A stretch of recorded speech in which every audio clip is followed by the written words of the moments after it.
Are condos a good investment?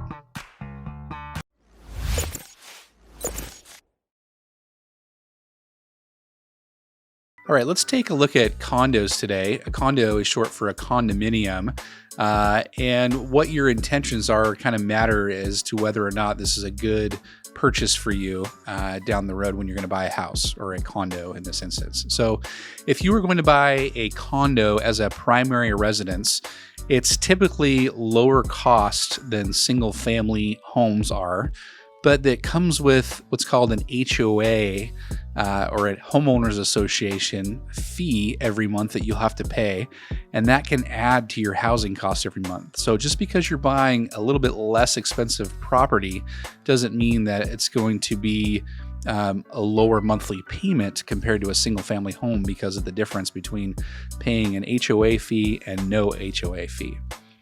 Condos definitely come with less maintenance, especially on outside areas, because the HOA takes care of all the exterior features of the unit in which you live in. So anything like a roof or yards or anything like that is usually covered in that HOA fee, and the community will have someone that takes care of those different things for you.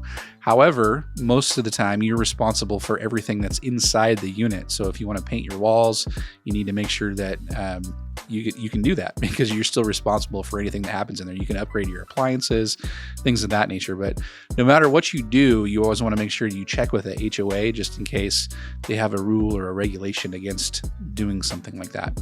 And then, like most real estate, which I think is definitely a benefit as a primary residence for your condo that you're going to buy, is that it tends to go up over time. So just like a single family home or a townhome or a multi-unit property, over the long term, real estate tends to increase in value.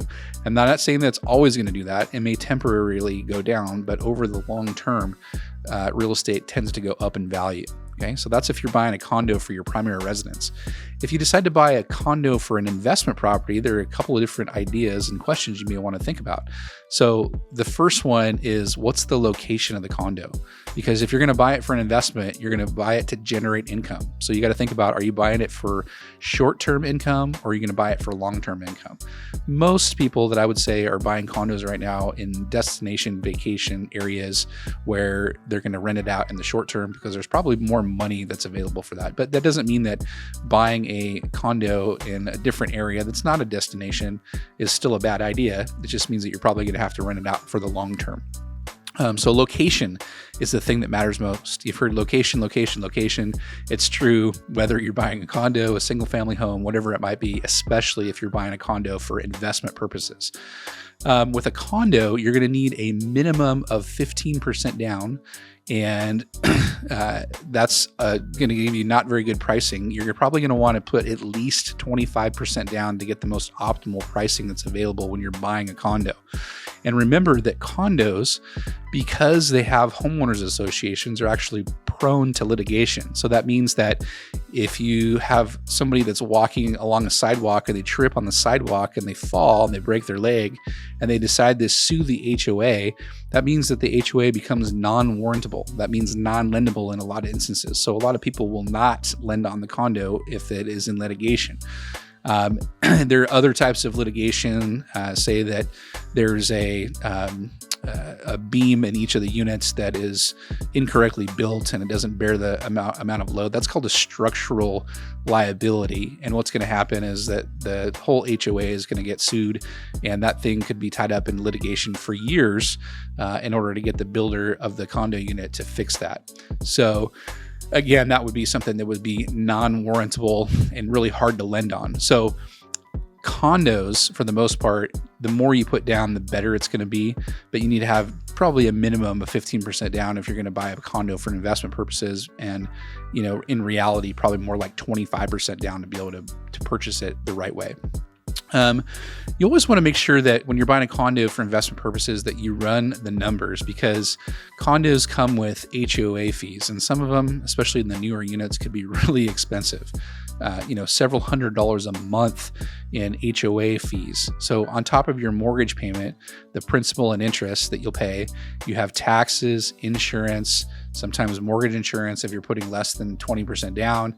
And then on top of that, you have an HOA fee, and those things can add up really, really quickly. So make sure you pencil your numbers out to determine if the condo is going to run the numbers. Is it going to give you a positive cash flow or not?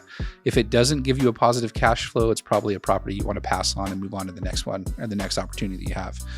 You need to make sure that you check with the HOA, because a lot of places across the country, especially HOAs, are instituting rules where you can or cannot, or you can rent your place out in certain instances, maybe not all the time.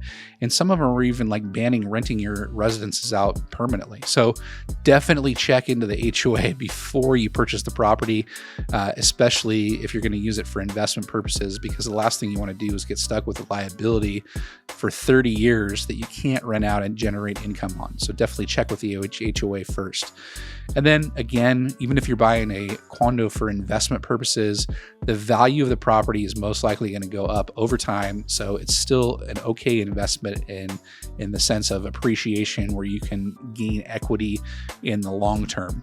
Okay, it may not, again, always be in the short term, but it's definitely going to go up over time, over the long run. Thanks so much for watching.